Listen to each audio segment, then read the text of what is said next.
பரமன் அந்த பாலாறு உண்டு செய்ததுமே அந்த பாலாறிலே பால்லே விழுந்து விட்டார். யாரு பாவையாகப்பட்ட வர்ணமலை அப்படி விழுந்ததுமே அப்பொழுது ஒரு மயிர்கால அளவு புள்ள வேணும் புள்ள புள்ள புள்ள இப்படி சொல்லக்கூடியது 7 ஆறு ஆகப்பட்டது. ஆமா அப்பொழுது இரும்பு காக்கா ஏவி விடுறார். இரும்பு மூ காக்கா அந்த காக்காவை ஏவி விட்டதுமே அது கொத்தி சாக அடிக்கட்டும் அப்படின்னு சொல்லி பரமனாகப்பட்டவர் ஏகி விடும் பொழுது அந்த இரும்பு மூக்கு காக்காவாகப்பட்டது வர்ணமலையை கொத்தி கதற கதற கதற கதற ரத்தத்தோடு கொத்தி சாக அடிக்கிறது. அப்பொழுது ஒரு மயிர்காலாகப்பட்டது புள்ள ஒரு சதை அந்த ஒரு சதை மட்டும் புள்ள புள்ள புள்ள என்று சொல்கிறது. அப்படி சொல்லும் பொழுது எத்தனை சித்திரவாதைகள் செய்தோம் பாவி சண்டாளி இப்படி புள்ள புள்ள புள்ளன்னு கேட்டுட்டு இருக்கிறானே நாம என்ன செய்யலாம் உங்களுக்கு நேரடியா காட்சி தரலாம் என்று நேரடியா காட்சி தரும் விதம் காண்க.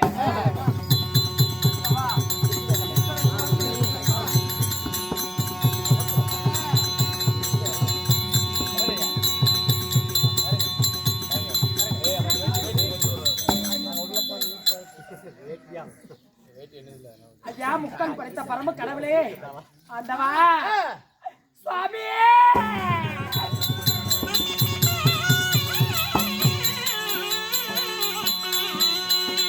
மைதில் பாவி என்று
அதனால இதோ ஒரு மாங்கனி தருகிறேன்.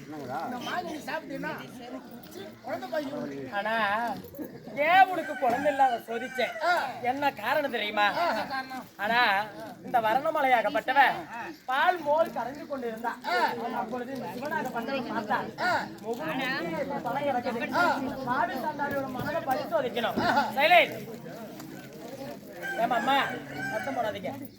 இந்த முகல் முட்டி பணம் கிடக்குது இந்த மரணமலையோட மனசை பரிசோதிக்கணும்னு சொல்லி சிவனாகப்பட்டவர் ஒரு சாமியார் வடிவில் வந்தார். யாரு? சிவனாகப்பட்டவர் சாமியார் வடிவிலே வந்திருந்தாலும் அப்பொழுது சாமியார் வடிவிலே வந்து இந்த வர்ணமலை மோர் சிலிப்பிக் கொண்டு இருக்க பொழுது அப்பொழுது மோர் கேட்டா. மோர் கேட்ட பொழுது பாவி சண்டான சாமியாரே உனக்கு எங்கடா நான் மோர் தரேன்னு சொல்லி மோர் சிலிப்பிக் கொண்டு இருக்கக்கூடிய அந்த கையத்திலேயே முதுகு மேலேயே அடிச்சுட்டான். யாரு? இந்த வர்ணமலை இந்த சாமியார. அப்பொழுது அந்த சாமியார் சாபம் கொடுத்துட்டு போனா. எப்படி?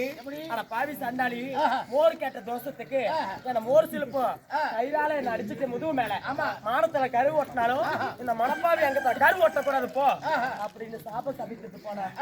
அப்பொழுது பார்த்தா எத்தனையோ இன்னல்கள் எத்தனையோ அக்கினி ஆறு நீர் ஆறு நெருப்பாரு இரும்பு மூக்கு காக்கா இப்படி அனைவற்றை எல்லாம் இருக்குது அதில் ஏவி விட்டு ஆனா எத்தனையோ சோதனைகள் செய்திருந்தாலும் அப்பொழுது புள்ள புள்ள புள்ள புள்ள புள்ளன்னு சொல்லுது. ஆனா அந்த புள்ள புள்ளன்னு சொல்றாரு அல்லவா? ஆனா இப்பொழுது நான் புள்ள வரங்க எதுக்கு வந்திருக்கிறேன்? எனக்கு வரம் கொடுக்க சுவாமி. உனக்கு குழந்தை வர வேண்டுமா? அப்படி என்றா ஒரு மாங்கனி தருகிறேன். அந்த மாங்கனி சாப்பிட்டீங்கன்னா நிச்சயம் குழந்தை பாய் கொடுத்துருமா? அப்படியா அப்படி ஆகட்டும். எனக்கு இன்னொரு வர வேண்டும். என்ன நேரம் அதுலயே இருக்குது. எனக்கு இன்னொரு வர வேண்டும். அல்ல அதுலயே இருக்குது. ஒரு மாங்கனி தந்துட்டு 3 வாரம் அதுலயே இருக்குதுன்னு சொல்றீங்க. சரி, இது அப்படி ஆகட்டும். ஆனா கேளுங்கள் சபையோரே, இந்த சிவனோட வரணமலையாகப்பட்டவள் அந்த மாங்கனியை வாங்கி கொண்டு அது கொண்டு போய் யாரு நட்டு ஊத்த மனைவியாகப்பட்ட சித்ராங்கியிடம் தோல் கொடுக்கிறா. கோபிலிங்க அம்மாவிடம் தோல் கொடுக்கிறா, சித்ராங்கியிடம் சதை கொடுக்கிறா. ஆனா இந்த வர்ணமலையாகப்பட்டவள் அந்த கொட்டையை சாப்பிடுறா. அப்படி இருக்கு பொழுது ஆனா அப்பொழுது இந்த வர்ணமலைக்கு கொட்டையை சாப்பிட்டதுனால கோவலை என்று சொல்லக்கூடிய ஆண் குழந்தை பிறக்கிறது. கோபிலிங்க அம்மாவுக்கு கண்ணகி பரமேஸ்வரி என்ற ஒரு பெண்ணாகப்பட்டவர் பிறக்கிறார். அந்த சித்ராங்கி என்று சொல்லக்கூடிய பெண்ணுக்கு மாதகி என்று சொல்லக்கூடிய பெண்ணா பிறக்கிறார். இதோ எங்களால் முடிஞ்ச காரியமாகப்பட்டது.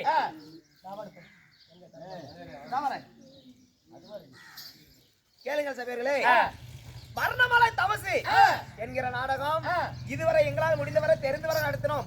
எங்களால் ஏதோ ஒரு தப்பிப்பிள்ளை இருந்தாலும் உங்கள் வீட்டில் ஒரு குழந்தை பிறந்த பெத்த பிள்ளை தவறு செய்து விட்டால் எவ்வாறு மன்னிப்பீரோ அதுபோல எங்களை மன்னித்து இன்னும் எங்களுடைய நாடகம் உங்களுக்கு மனமாற பிடித்திருந்தால்